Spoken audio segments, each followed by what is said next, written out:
Llevaba 27 años casado con mi esposa. 27 años. 2 hijas adultas que se habían ido de casa, Sofía y Cassandra. Éramos el epítome de la estabilidad. Cuando pasas tanto tiempo con alguien, se convierte en el aire que respiras, el suelo bajo tus pies. Y precisamente por eso, la traición se siente como si el mundo se hubiera derrumbado bajo un terremoto personal. He sido un lector silencioso en este espacio, consolándome con las historias ajenas. Nunca pensé que un día la mía se uniría a la colección de tragedias conyugales. Mi vida se puso patas arriba hace varias semanas, y la ironía es que comenzó con una simple notificación de Facebook.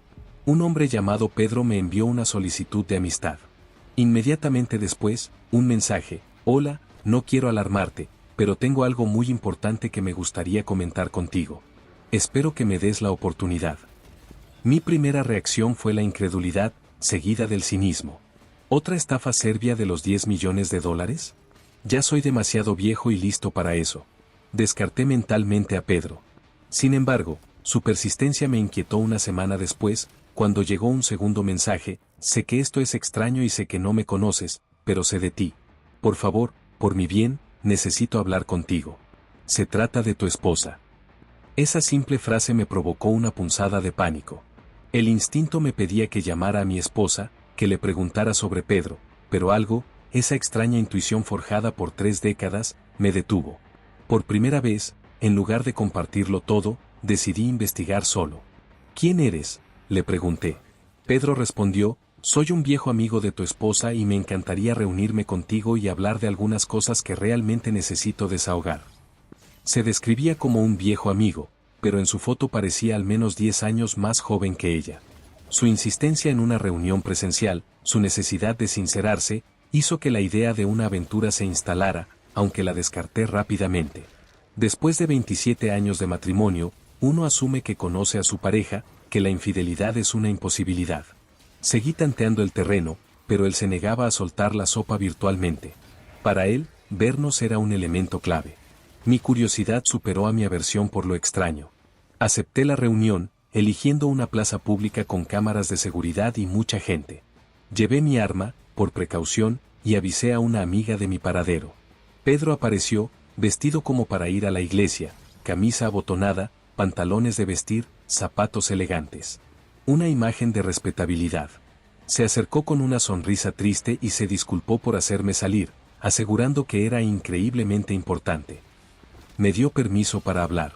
He vivido una vida muy diferente durante los últimos años, pero este año encontré a Cristo y Él ha cambiado mi vida repentinamente, comenzó. Pensé que era un evangelista elaborado, pero Él lo negó rápidamente: no estoy aquí para sermonearte. Continuó explicando que su camino espiritual requería que pidiera perdón no solo a Dios, sino también a las personas que había ofendido gravemente. Quiero confesar algo que hice en el pasado, algo que tal vez ya sepas o no, pero necesito hacerlo por mi camino espiritual. Le permití continuar, consumido por la aprehensión. Cuando su esposa trabajaba en su anterior empleo, ella era mi jefa. No sé cómo decirlo de otra manera, pero durante unos 3 años tuvimos una relación íntima. Me quedé en blanco. Pedro conocía detalles íntimos del trabajo de mi esposa.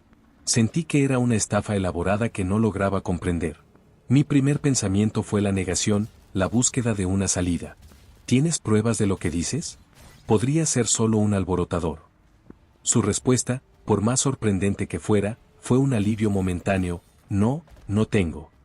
Le dije que no podía perdonarle porque no le creía. Le agradecí su sinceridad y me marché a casa, el alivio inundando mi mente, aunque la semilla de la duda estaba plantada. Durante las siguientes noches, mi esposa parecía perfectamente normal. No era buena actriz, así que creí en su inocencia. Pero la duda persistía. ¿Y si era verdad?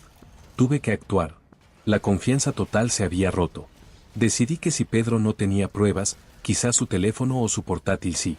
Esa noche, mientras ella dormía, yo siempre me dormía primero, lo que no era inusual, me quedé despierto. Revisé todas sus redes sociales y correos electrónicos con términos de búsqueda explícitos. No encontré nada. Estaba listo para creer que Pedro era un mentiroso sin motivaciones claras. Pero entonces, recordé que mencionó que el romance había comenzado en el trabajo. Revisé Slack, la aplicación de comunicación interna de su empresa. Bingo. Ella, ejecutiva, Mantenía 2 conversaciones de mensajes directos explícitas y coquetas con 2 compañeros de trabajo. Eran conversaciones tan abiertas que la consumación era casi un hecho. Me sentí estúpido, el tonto de 27 años de matrimonio. Había encontrado la respuesta que buscaba. No solo Pedro, sino al menos 2 hombres más. La traición era sistémica y laboral. Documenté y capturé cada mensaje incriminatorio. La infidelidad era un patrón, no un error. Mi esposa había tenido, al menos, 3 amantes en su trabajo. Guardé la evidencia. El juego había cambiado. Estaba listo para ser implacable. Había pasado más de un mes desde mi encuentro con Pedro y mi descubrimiento en Slack. Vivir junto a mi esposa, fingiendo normalidad, fue una tortura. Cada vez que me sonreía o me preguntaba sobre mi día, sentía un nudo de repugnancia. No era una traición impulsiva, era un patrón, una inclinación a usar su posición y su matrimonio como una jaula de la que salía a pecar en la oficina. Mi plan se enfocó en un solo objetivo: implacabilidad total para asegurarme de que sus acciones tuvieran las consecuencias más dolorosas posible. Decidí que el primer acto de mi venganza no sería un enfrentamiento privado, sino una exposición pública ante su familia. Necesitaba destruir su escudo de respetabilidad. Mi enfoque fue totalmente ortodoxo. Organicé una videollamada sorpresa. Elegí cuidadosamente el momento, la hora de su descanso laboral, y seleccioné a los participantes: mi esposa, su padre, su hermano y otros parientes cercanos, personas con las que yo había forjado una relación de confianza a lo largo de los años. Cuando me preguntó el motivo de la llamada, le dije: es una sorpresa, ya lo verás. Llegó el día. Cuando todos se conectaron, activé mi micrófono. Había ensayado mentalmente mi discurso, sabiendo que no podía haber errores. La confrontación se convirtió en un juicio virtual. Comencé con los nombres: Pedro González, Tim Scaglione y John Walker. ¿Te suenan esos nombres, Melissa? Su rostro en la pantalla fue un mapa de la sorpresa y el pánico. Quería hablar, pero el nombre del primer amante y la mención de 2 más la inmovilizaron. Estaba atrapada entre la mentira y la confesión, pero sabía que yo sabía. ¿Así es como quieres hacer las cosas? ¿En serio? ¿Decidiste humillarme después de tanto tiempo? ¿Por qué no pudimos hablar de esto en privado? Fue lo único que logró decir, la voz quebrándose. Antes de que pudiera continuar, la vi extender la mano y cerrar la tapa de su portátil, silenciándose del mundo de golpe. Mi audiencia familiar estaba en shock. Entré en detalles vívidos, contándoles la historia completa, comenzando con el mensaje de Pedro, admitiendo mi investigación justificada y narrando el contenido explícito que encontré en Slack. Su padre estaba visiblemente destrozado, su hermano, furioso, y los primos, llenos de lástima por mí. Al final de la llamada, mi decisión fue definitiva. Les informé que estaba iniciando los trámites de divorcio. Su padre intentó disuadirme, apelando a los 27 años.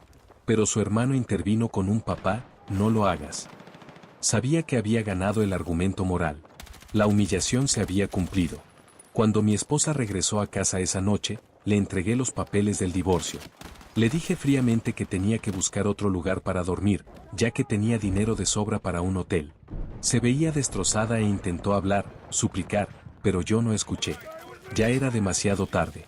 La ignoré mientras empacaba una pequeña bolsa de artículos esenciales. No ha regresado a casa, salvo una vez, cuando coordinamos la recogida de más de sus cosas en mi ausencia. Ella no ha mencionado los papeles, el silencio es su forma de lidiar con la vergüenza.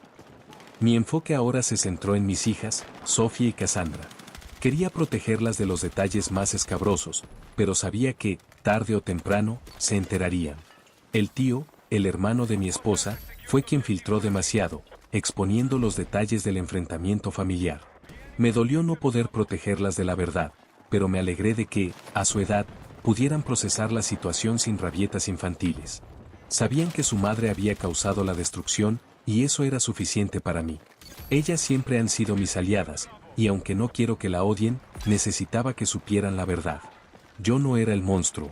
La guerra se había declarado, y yo tenía el arsenal legal y moral. Los meses siguientes fueron una inmersión en el pantano legal, pero yo estaba preparado. Mi abogado, un verdadero as que había contratado con meses de antelación, se convirtió en mi mano derecha. Mis hijas, Sofía y Cassandra, se involucraron inevitablemente en el proceso. No odiaban a su madre, pero la desaprobación de Cassandra, la menor y la favorita de mi ex esposa, era palpable.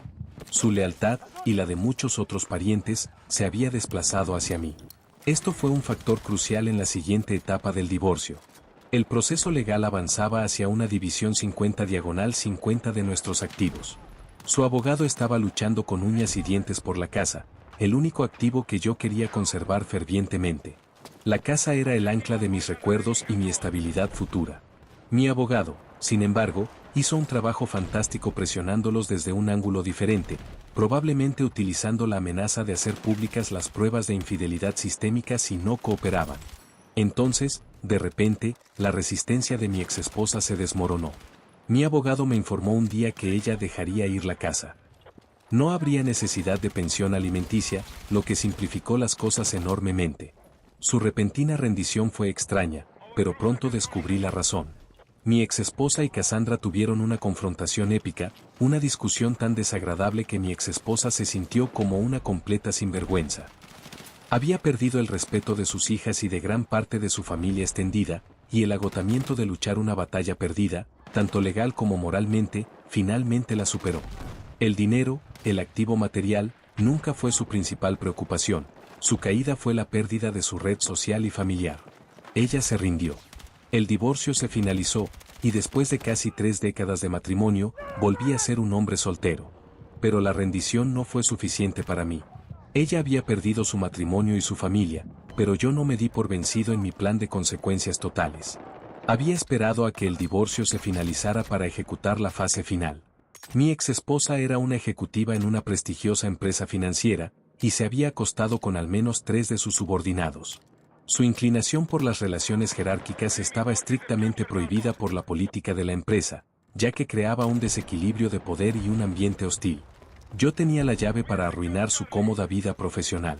Mi plan se centró en Pedro, el amante arrepentido, el mensajero de la fatalidad.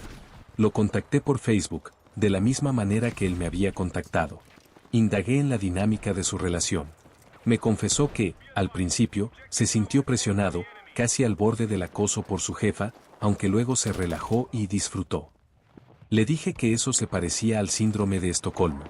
Mi objetivo era claro: convertir su confesión religiosa en una confesión corporativa. Pedro, me confesaste porque sientes que pecaste contra mí, pero también le hiciste un daño a la empresa al infringir las normas. Ella tiene relaciones sexuales con tus subordinados, seguirá haciéndolo si no la detenemos, le dije. Le presioné con una lógica de arrepentimiento, sabiendo que yo estaba utilizando su fe como palanca. Él lo vio como la venganza que era, pero accedió a informar a la empresa. Un día después, me envió el borrador de un correo electrónico. Hice algunas correcciones sutiles para maximizar su impacto y lo envió. La última fase del castigo estaba en marcha. La bomba corporativa explotó en su oficina. El correo electrónico de Pedro desencadenó una investigación interna seria en la empresa financiera. Mi exesposa fue inmediatamente suspendida, un paso inevitable dada la gravedad de las acusaciones de relaciones jerárquicas y desequilibrio de poder en el lugar de trabajo. Para facilitar la aniquilación, me aseguré de pasar a mi abogado los nombres de los otros 2 empleados con los que sabía que ella había tenido aventuras. El acoso y la infidelidad en el lugar de trabajo, especialmente con sus subordinados directos, eran violaciones claras y fatales de la política corporativa. La investigación se prolongó durante un tiempo. Finalmente, el veredicto llegó: fue despedida. La empresa no podía permitirse el escándalo ni el riesgo legal. Uno de los amantes se salvó de la acción punitiva porque tenía suficientes mensajes de texto que demostraban que ella lo acosaba, por lo que se le consideró una víctima. El otro, sin suficiente evidencia, fue considerado un riesgo para la reputación de la empresa y también fue despedido. Yo no solo había terminado con su matrimonio y su vida familiar, sino que también había destruido su cómoda carrera. La victoria fue absoluta y multifacética. Después de 27 años de un matrimonio que creí bueno, descubrí que mi exmujer se había acostado con al menos 3 hombres. Su matrimonio fracasó, la mayor parte de su familia la culpó de la discordia, y finalmente perdió su cómodo y lucrativo trabajo ejecutivo. Incluso logré que uno de sus amantes fuera despedido. Me quedé con la casa, y lo más importante, no tengo que pagarle pensión alimenticia. Este era el mejor escenario posible después de una traición de 3 décadas. La deshonestidad había terminado.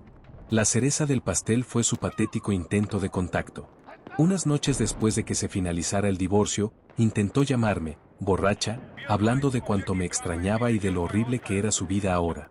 La dejé en la línea, escuchando su desesperación como un espectáculo privado.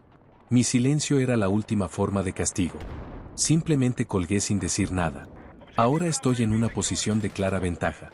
Me siento genial porque no hice nada para merecer ser engañado. Ahora, a ella le toca sufrir las consecuencias de su ego y su libertinaje. Ella se recuperará con el tiempo, lo sé, pero espero que la lección sea permanente. La posición y la belleza no te dan licencia para pisotear la lealtad y la ética. Mi vida comienza de nuevo. Ha sido un final explosivo, pero el castigo fue merecido.